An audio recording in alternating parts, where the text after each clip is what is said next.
People who go out directly, after 2 or 3 times or 4 times, they leave each other because of misunderstandings. Rabbi, it's not fair. It's not fair. I don't get a fair shake. She got a shidduch 1, 2, 3. This one got a shidduch 1, 2, 3. It went so well for them. Why me? When physical chemistry is not backed up by chemistry in the mind, chemistry in the heart, chemistry in the soul, it can never grow. I have a list here of 10 of the most important reasons why people are getting divorced and what we can do to avoid them.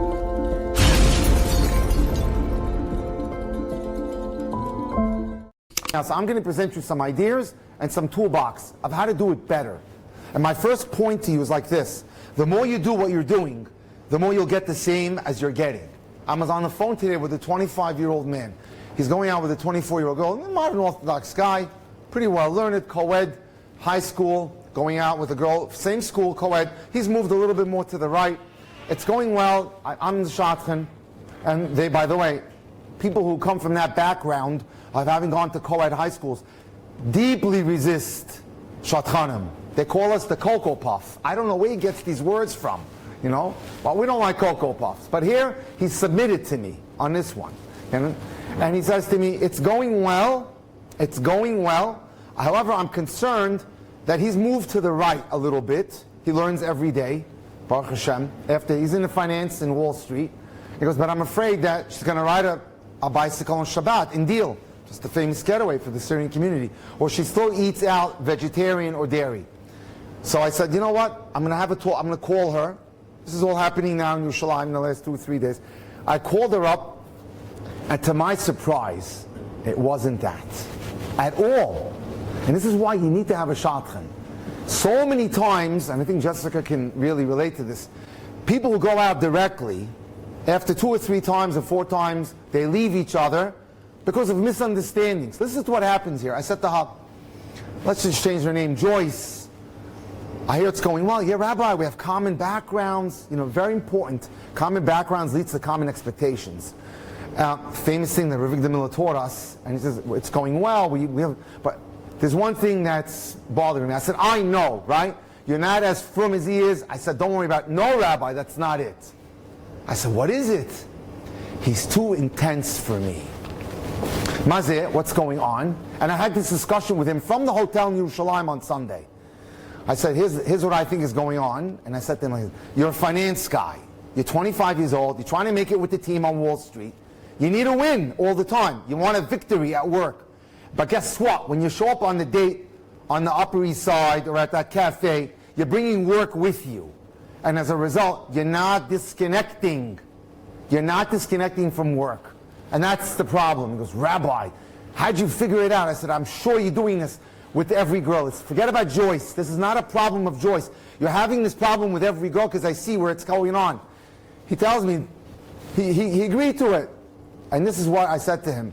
I shared with him on a WhatsApp picture. I said, this is my first point tonight that I'm going to be presenting in Yerushalayim. If you don't change, if you don't look at the way you're doing things, you're going to continue to do it wrong. So today you came with an open mind. And I'm going to show you some ideas. And I'm going to base them on facts. Based on what I see on the ground. And this way you could try these ideas. And feel free to reach out to me. I'm happy to answer questions. I deal with it. I'm glad to do that. Again, another point. The essence of life is now. Rabbi Diskin says something beautiful. Because in 1964 he read a poem that was written by Rabbi Eliyahu Dessler, who was one of the great stars of Musar from Gateshead. Michtav Miliyahu. And this is something I want to drill home for all of you. The past is only memories. The future is only hopes. Focus on the present, for that is where your life really is. Forget about that relationship that didn't work out 6 months ago, or a year ago, or 3 years ago. Don't live there. Don't occupy that space. Think of now. He's a Gedolei Hador. Rabbi Dessler was a giant. He knew what he was talking about. Focus on now. That's so important. Let's go with the next point that I want to speak to you about. You don't fail when you fall unless you fail to get up. How many times do we say we're down and out because this relationship destroyed me. This relationship just took the wind out of me. So I had the pleasure to learn in Chaim Berlin 14 years. One of the great story, Yitzchak Kutner, who said something fascinating. He goes, the world doesn't understand the pasuk in Mishlei. Sheva pamim nafal tzadik v'kam. So everyone thinks that the kam is after tzadik. Sheva pamim nafal tzadik. 7 times the tzadik fell and he got up. Wrong! That's not where you put the comma. Sheva pamim nafal. 7 times any human being falls. Tzadik v'kam. Any one of us, you got up, you're a tzaddik. It's not like you started as one. Where do you put the comma? You have to get up, you have to get moving. Next thing I hear, I'm just sharing with you ideas that I see based on literally thousands of interactions with singles. Here's another one. Rabbi, it's not fair. It's not fair. I don't get a fair shake. She got a shidduch 1, 2, 3. This one got a shidduch 1, 2, 3. It went so well for them. Why me? So I want to read you something that Avi Shulman, who's a major mechanech in Monsey, New York, writes. The world says it's not fair. Really? You want to hear what's not fair? There are millions who go to sleep hungry every night. I don't. It's not fair. There are millions who don't have my health, my job, my family, or prestige. But I do. So it's not fair. If everything in the world were really fair, listen to the numbers. If everything in the world was fair, I and everyone else in the world would have 3 slices of bread daily to eat. That's it. Clothing, 1 dress or 1 pair of pants. Housing, 1 room for a whole family. Phone, 1 phone shared by 200 families. Car, there'd be 1 car shared by 500 families. The very next time you're thinking about saying it's not fair, think about what I just told you, and how lucky we are, and how fortunate we are, and how important it is to have a gratitude session for 5 minutes. Get the gratitude card. There have been millions of them given out. If you don't have it, please WhatsApp me. I'll send it to you. I make everyone say it. I say it. My wife says it. All of our friends say it. It's so critical. When Hashem sees that your attitude is gratitude, the doors open, which includes thank you that I'm single. It's the best thing that's happened to me, Hashem. I'm happy for the fact that I'm single. Everything that's happening in your life, that's Emunah 101. Kach Hashem notzeh v'akol letovah. Now, I want to read you something interesting, a beautiful story that Charlie Harari brings down in New York. Sushi, you know, everyone loves sushi. In Japan, it's revered. There's a certain fish that they like with their sushi, but you have to go out deep into the waters of Asia to get it. So once they fish it and they find it, they bring it back. So here's what happens. If they kill it out there, it comes back, the taste's just not there. So they decided, we'll freeze it. They came back, the taste is not there. They tried another one. We'll put it in tanks and let it swim until we get to shore. And then they rolled it into sushi. The taste was not there. They figured it out. Listen to what they did. They put them in the tanks and they bought little baby sharks. As they were traveling back on the boat, the fish are swimming and swimming and swimming and swimming, running away from the sharks. And then they obviously killed the fish and the taste was delicious. What's the lesson here? You have to understand, although comfort seems desirable, if you reflect on your life, you'll notice that nothing is accomplished in a comfort zone. Great things only happen through adversity. You have to sweat a little bit, you have to struggle a little bit, but that's what makes us stars. Challenge is what keeps us alive. It's the same with everything, and that's why that fish tasted so good. It's that adversity that the fish had to endure. And adversity is critical. Let me share an amazing story with you. You've heard of the Vietnam War. A guy writes a fantastic story. In that era, in the 1960s, Jews were being drafted. Some got it to yeshiva and were able to avoid the draft. It was a terrible war. America lost many lives. And there was an Orthodox kid from Brooklyn, New York, who was going to be drafted. So he offered, would you like to do 4 years in the Army or 2 years in the Navy? So he says, you know what? I want to take the shortest route to getting out. Let me do 2 years in the Navy. When he's enlisting to go into the Navy, he asks the guy a question, the officer, there's kosher food, right? So sure, when you get to base in Illinois, near Chicago, just ask your commander for kosher food. No problem. He gets there. It's summer. He's 18 years old. They're working out 3-4 days. An 18-year-old boy exercising all day. He's losing weight, and he's subsisting on cottage cheese and fruit.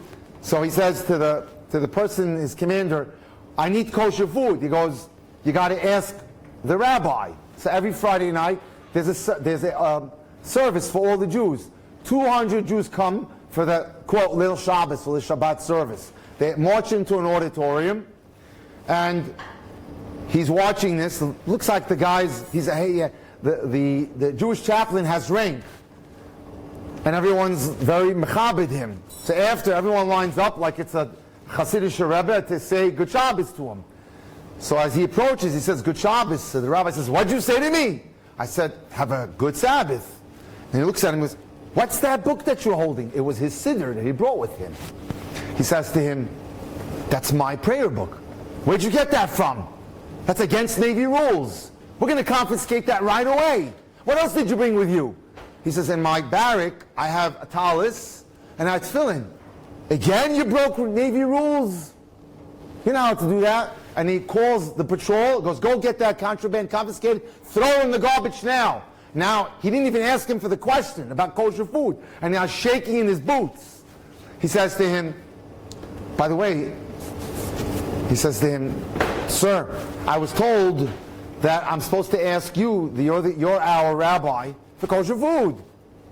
What'd you ask for? Kosher food? Sir, he says to him, private, let me just remind you something. You're an American first and a Jew second, and you'll eat the same food we all eat here, which is all treif. Now he doesn't know what to do. He goes back, they confiscated his talis, his tefillin, everything, and now he's like losing weight like mad out of desperation. Guess what he does? He pays a visit to the Catholic chaplain. And he tells him what happened. He told him, when I signed up for the Navy in New York, they said that I should see the rabbi, the kosher. But you can't break rank in the army, in the Navy. And the Jewish chaplain had a higher rank than the Catholic chaplain, because there's nothing I can do. I can't go around him. What I could do is, if you want, write your mother a letter, tell her to send you a package, I'll receive it for you and I'll give it to you, a care package. He writes his mother a letter, and he says, Ma, send me salami. Send me really knackwur salami. That you can keep without needing refrigeration. And so she sent it to him, and he was very careful how he used it, because he needed to hold on to it. So every 1 or 2 days, a slice. Like, could you imagine? Look how lucky we are. Look at the amazing food that we just ate. And every few days he'd go there just to survive, because he needed that protein. Now they're on a ship, and they're on one of these massive, what do they call them? The ones that carriers? Carriers. And every few months, there's a surprise inspection of the locker. One day, there's a surprise inspection, but they start on the other end of the locker room. He's over there, his locker. He's able to get there, take out his salami, and hide it. He doesn't get so lucky. It's 2 weeks later. There's another surprise inspection, and they start at this end, and he doesn't have enough time to clear out the salami. When the corporal, or whatever it is, opens the salami, the smell was a stink bomb. And he goes, whose is this? And he says, it's mine, sir. What's it doing here? He says, my mother sent it to me, sir. You know this is against Navy rules. And he says, I'm sorry, sir. Okay, you broke the law. Come upstairs to the surface of the tanker. We're going to now take you through the obstacle course. They were in Southeast Asia on their way to Vietnam. You can imagine what the weather is like. If you thought today is hot in Yerushalayim, this is 105, 110 with the humidity. And now it makes him start doing push-ups and sit-ups with holding the salami in his teeth. You know the string? And this guy's doing push-ups and sit-ups. And in the middle he faints and he goes into a coma. They pull up a helicopter and they send him back to land. He wakes up and he finds out, he woke up after a coma a month later, to find out, ladies and gentlemen, he was going to be a paramedic, that the kill rate of his group was 99%. Hashem saved his life. He was willing to change. He was willing to do something else to show his love for Yiddishkeit, and Hashem saved him. What can we do to step out of the box? That's important. So let's go to dating now. Everyone asks the question, how should I date? So Rabbi Tursky says, do we date with our heads or do we date with our hearts? And he says famously, we date with our heads, not our hearts. And what I tell people to do is make yourself a top 10 list, and I help a lot of people do this. Objectively, not subjective, not wants. Wants are money, prestige, status. You want your needs. What are your needs? generous, compassionate, no anger issues, emotionally stable. That's what you're looking for. And when you go on a date, have a little index card. I don't even want you to have 10 out of 10. Just show me just show me majority and we're good to go. Date with your heads. I'm going to tell you a very interesting story. Since I'm a physician, I still have dealings in health. And only about a year ago, I was involved with a lawyer from Buffalo, a totally fried Jew. A lawyer, a healthcare lawyer, and he tells me, I got to tell you an amazing story. He had heard of me because, Baruch Hashem, I'm on Netflix now with Jewish matchmaker Eliza Ben Shalom in episode 6 there. By the way, my guy's the only guy who got married. Yeah, Shai is doing very well. Anyway, he says to me, I flew in for a health hearing at the Department of Health in Manhattan using JetBlue, and then it was time, the hearing is done, time to grab an Uber, go back to JFK, and fly back home to Buffalo. When he gets there, it starts pouring rain, and they say to him, the flight is delayed for 4 hours, but that's okay. Go, why don't you do yourself a favor. You see that building across the 200 meters away? That's the famous TWA hotel. Go have a drink by the bar. We'll call you when the plane is about an hour before boarding. He walks in there. Imagine this is a completely secular Jew, and he sees this side of his life. 150 Orthodox couples on dates. And he calls me, he goes, what the heck is going on over here? And I said to him, Matthew, that's real dating going on. They're asking very targeted questions. They want to know, are you my soulmate? They're asking very good questions. What does that mean? Well, let me show you something. This is a PDF that I created of the 100 most important questions to ask in dating. Because you don't want to waste time. When you hear things like, and Jessica, I'm sure can affirm this, what I'm saying. When I hear things like, we've been going on for 2 years, 3 years, what the heck are you doing for 2 or 3 years? I'd like to know this. I could show you if you're with the right person in 4 dates. Ask target. As a matter of fact, I'm working with a couple right now that's dating 5 years. They're both fry, and I've got them now dating shidduch style, and they like it. 46-year-old woman, 48-year-old man. He's from Brazil, AI guy, one of the top in the world in Colombia, and she's Moldovan. Understand? And we're making it happen. By the way, I ran through 40 or 50 questions. They're dating 5 years. I don't think they ask more than 5. You have to ask yourself, knock yourself on the head, what are you doing for 5 years? And that's what I told that lawyer. They're dating with an intent to find out, is the person in front of me someone that I want to spend the rest of my life with? And it's just like, what are some basic questions? Maybe we'll go through them. Tell me something you're proud of as an accomplishment. What does it mean for you to be a Jew? Isn't that important today in 2024? What are your goals in life? What does it take to make you happy? How do you think you've grown or changed in the past 5 years? What are you doing currently to maintain your spiritual growth? I'm getting into your kishkis now. I want to know what you're all about. I want to know if you're for me or not for me. By the way, anytime I hear, she's nice, he's nice, but I'm just not feeling it, to me that's a diagnosis that you're not asking targeted questions. Because the better the communication, the better the questions, the better you'll like someone. Communication is the key to deepening a relationship. No ifs, ands, or buts. That's very important. So let's move on. Some of the things you might be looking for again in your top 10 list. Common sense, happy-go-lucky, has a Rebbe. Very important, girls. Does he have a mentor? Does he have a Rebbe? That's critical. Someone that's guiding him in life. Rabbi DeMille used to tell us, a guy doesn't have a Rebbe, that's a complete waste of time. Because when you get married and there's a problem, who are you going to run to? I'll give you a case. A Moroccan girl comes to me in New York, and she says to me she's dating a guy, nice guy. He went to the Mir in Israel. And he used to learn a couple hours a day. After they got married, he went from 2 hours to an hour and a half, an hour, to a half hour, 15 minutes, no more minyan. Now, davening is, B'nai bedroom. And she said, what should I do? This is not what I signed up for. So I said, does he have a Rebbe? Yeah, in the 5 towns. Go talk to him now. Speak to him. He saved it. She thought for sure I was going to divorce him. No! You could save a lot of these things. Just a matter of making sure that there's the right people, involved. Next. Give me a second. Oh, by the way, I got to read you an amazing story. This took place in Israel, actually. There's a fellow named Rabbi Avraham Bahran. There's a seminary here. And Baruch Hashem, good chomer, many qualified girls go here. he gets a phone call. This is a beautiful story. From a young man, well-to-do, working hard in Israel. Rabbi, I want your smartest girl. Okay, I'll set you up with the valedictorian. He sets him up. Nah, not smart enough for me. Send me another one. Okay, I'll get you another one from another class. Not good enough. He did this for the first 6 girls. Rabbi, and the head of the school said, I guess I can't help you. 6-7 months goes by, and the rabbi gets wind of the fact that he's going out, like 100 girls in his every graduating class, that this young man is going out with a girl, maybe it was 55, 56 out of 100. Wasn't very special. So the rabbi's like scratching his head. I thought this guy wanted the smartest girl. So I got to read this to you because I don't want to miss it. So he walks up to the young girl, the rabbi says, tell me, what do you talk about with him?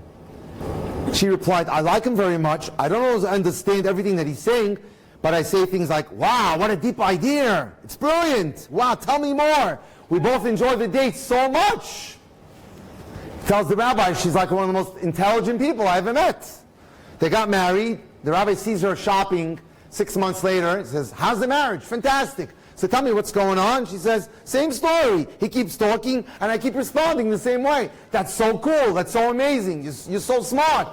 And the rabbi walks away. He says, wow, that girl taught me a lesson. There are some people who have an emotional intelligence that far surpasses an IQ. This girl knew how to handle a guy. This girl knew it. Understand? She did the right thing. People need pumping up today. And those who do that, and this can be done in either direction, boy to girl, girl to boy, you're going to win home. I think Jessica hit on that point. Now, so because, we're Jews and we like to quote our Torah and Baruch Hashem, so I figured, what, I got to be impartial and give the Gentiles a little bit of a spread tonight. So let's hear from John Gray, considered the Gadol Hador, Gentile in love and marriage. Men are from Moon and women are from Venus. Right, men are from Mars and women are from Venus. Anyway, he writes something fascinating. I thought this was fantastic. He was before he made it big, he was a psychologist to the stars in Hollywood, in Beverly Hills. And again, I always like to try to quote them verbatim because I don't want to get it wrong. And he goes like this, I was amazed as a counselor in Hollywood to discover a striking pattern. Quite often women who are extremely attractive, who look like models and were movie stars, would share all the same complaints to me. Dr. Gray, my husband's not attracted to me. I was dumbfounded. I couldn't imagine any available man not to be attracted to these women. But then I came to the realization, I eventually realized why. These women had been pursued by men who, please forgive me, I hate to be graphic, who were primarily sexually attracted to them, but never got to know them. They never built a relationship, and once that sling was over, it's over. This is why these people who live together never leads to anything. These men were being attracted to these people, didn't betray them, these women. They were both responsible. And here's his conclusion. When physical chemistry is not backed up by chemistry in the mind, chemistry in the heart, chemistry in the soul, it can never grow. Once the pleasures of the body and the passions of the body are experienced, without the passions of the mind and the heart and the soul, it quickly dissipates. Physical attraction can be sustained only for a lifetime when it springs from chemistry of the mind, heart, and soul. Critical. We're focused on who you are. As Jessica beautifully said, into me you see. Get to know yourself and get to know what you need. And then when you're out there, probe deeply. Because if it's all about just the looks, you'll just be another statistic on a National Enquirer page. 90 days Hollywood wedding. Gone, over with. Done. Again. So, here, case in point. Natan was the most eligible bachelor in town. Everyone knew it. He was handsome, well-liked. His father was very rich. He made sure that everyone would know, someday this is all going to be mine. My father's business, all the real estate, blah, blah, blah. On the other side of town, Nechama was a nice girl, stunningly beautiful. She came from a poor home, but always had dreams of making it big and getting married to someone who would give her everything. And once Nechama and Natan got engaged, everyone said, but of course, the ideal couple. They were the glamour shidduch of the city. Heads turned when they walked in the room, and people envied the life of wealth and Nechama was going to soon live. The couple had 2 girls in rapid succession and plenty of household work to make it go. And then the famous look of success of Natan, and his thin frame started to just wither away as his father, who put a lot of pressure on him at work, and he was no longer thin and svelte, started to gain weight now, wrinkles under his eyes, as his father put a lot of pressure on him at work. He bought him a nice house, but he had to work long hours, and then the unthinkable happened. Natan's father passed away, and now came the accountants to do all the books, and he realized after all the cheshbon was done, he owed about $40 million to the public. And the only thing that was left over to Natan's father was a life insurance policy that would pay a little bit to his mother. And guess what happened to the marriage? Because she had become a spender, all on credit cards, to try to always win the favor of her kids, since he was never home. He tried to continue his lifestyle, and after 4 bankruptcies, she divorced him and left him. The question, ladies and gentlemen, is like this. If we had asked Natan before he got married, are you just interested in a beautiful girl, or would you take the time to get to know someone? We know what you would have said. And if we spoke to Nechama, we would say to her, is money important to you, or a person that'll be home, that'll give you time, that'll care for you, that'll have your back? We know what she would have answered. Let's not rush into these marriages. We see only horrible consequences for them. That's so important. But now, I want to work backwards. I have a list here of 10 of the most important reasons why people are getting divorced, and what we can do to avoid them. Number 1, you go out with the wrong guy or girl and you marry them because you expect them to change after you're married. Wrong. You don't marry potential. Rabbi Lopian used to say, what you see is what you get. Make sure what you want is in front of you. And don't expect change, or don't command change. If you need change, it has to happen before you get engaged. Number 2, you pick the wrong person because you focus more on physical attraction. We've already spoken at length at that. We don't need to belabor that. Number 3, you pick the wrong person, and Jessica can attest to this, because you don't understand what a woman needs most. And a woman needs quality attention. And that man who got it right at her singles event knew what he was doing. He gave them good quality attention, and he appreciated it. Number 4, you choose the wrong person because you don't share common life goals. I see this a lot in people who come to me looking for second-time marriages. They want to get it back in the game again. Well, how did you make this mistake? I didn't realize that we were headed in 2 different directions. Make sure that a soulmate is your goal mate. I always tell people something very important. Romance and love is not 2 people looking at each other. That's Hollywood. No. Love is 2 people looking out in the same direction. Are you and I looking out in the same direction? Do we have common goals, common values, common aspirations? That's the key. Number 5, we're not going there. It's about you pick the wrong person because you get intimately involved quickly. I just want to say one thing. You don't need to test drive the car in order to determine if it's compatible. Number 6, you pick the wrong person because you choose someone with whom you don't feel emotionally safe. Be careful. Look out for people who are trying to control you.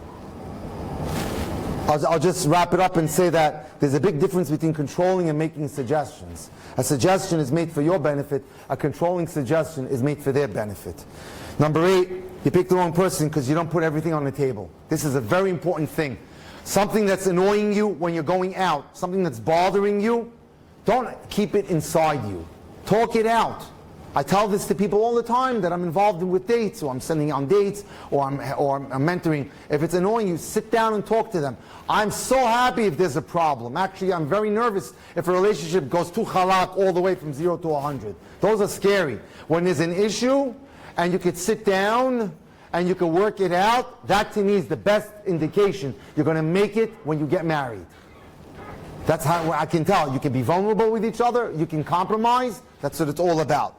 9, you pick the wrong person because you use marriage to escape from personal problems and unhappiness. Huge mistake. Don't sail into marriage running away from your house thinking, oh, I'm out of there.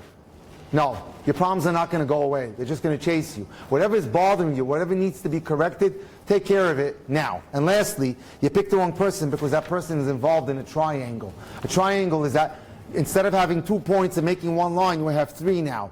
You're not the most important person in their life.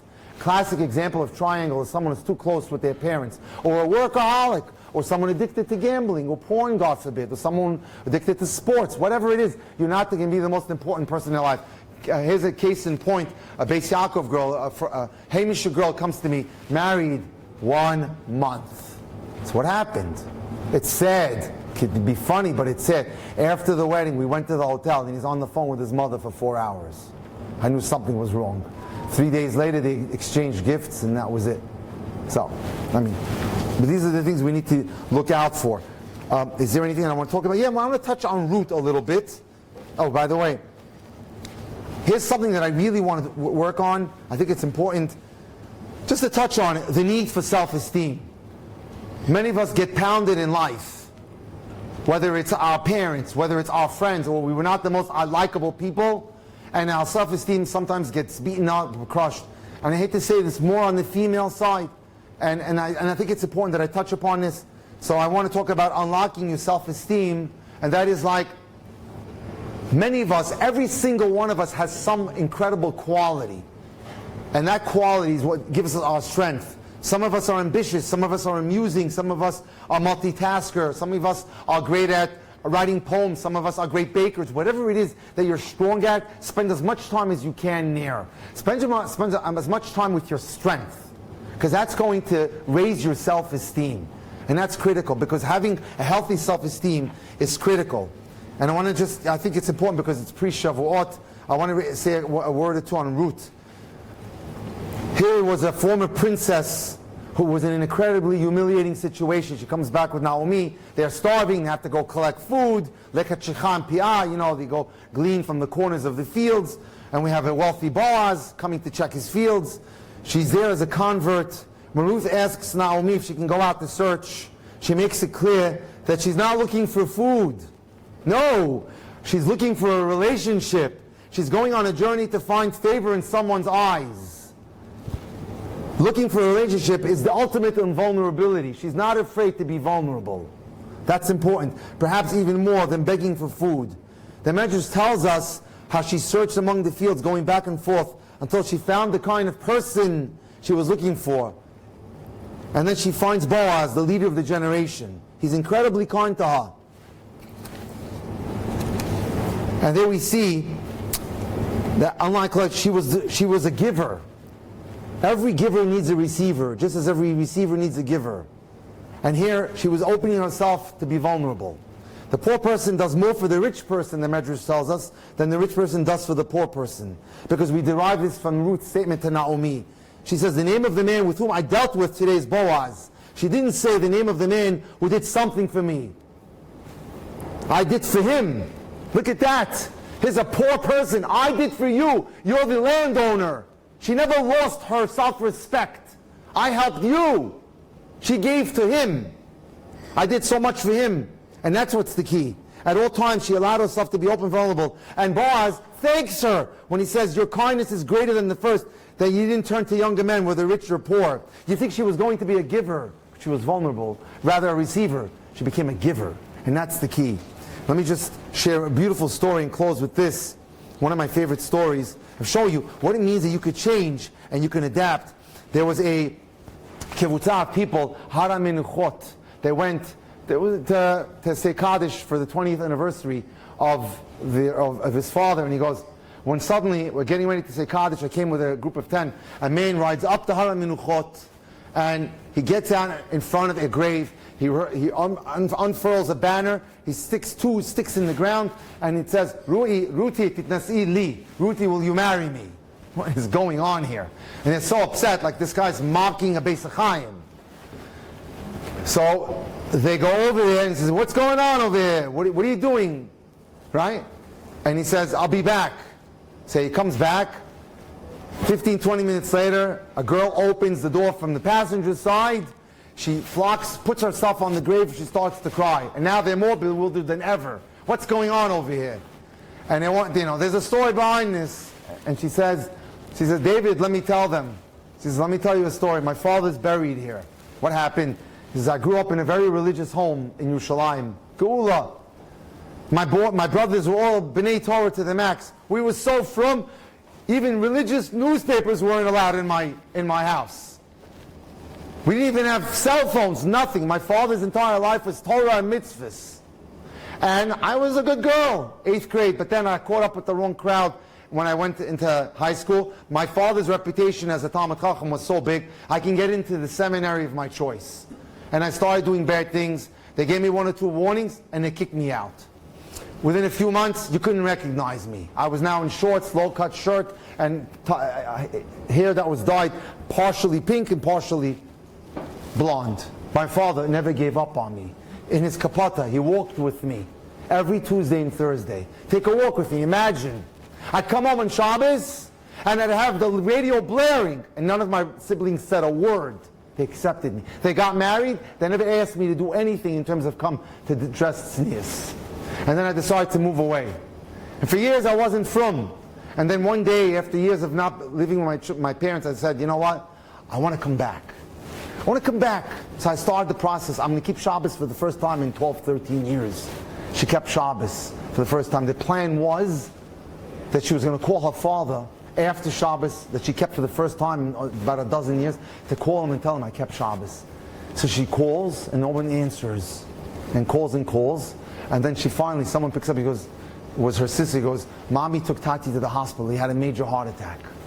She races to Hadassah and Kerem, and she's waiting in the waiting room, and it's too late. He passes away, and she starts to cry hysterically. Abba, why'd you have to go now? I wanted to show you how I changed. And she faints. At the funeral, I had to hold her steady and constantly give her water. And then that sparked her return back and back to coming back. And a year later, she says, I met someone who had basically journeyed the same journey I journeyed, David. Same thing. He had grown up in a religious home. He didn't have the support system I had. And now, he said to me, I want to get engaged to you. Well, I was wondering, where should we get engaged? I decided the most important place in the world to you is your father's kever. And that's where he asked me to marry him. His father's kever. Baruch Hashem, they went on to lead a wonderful life.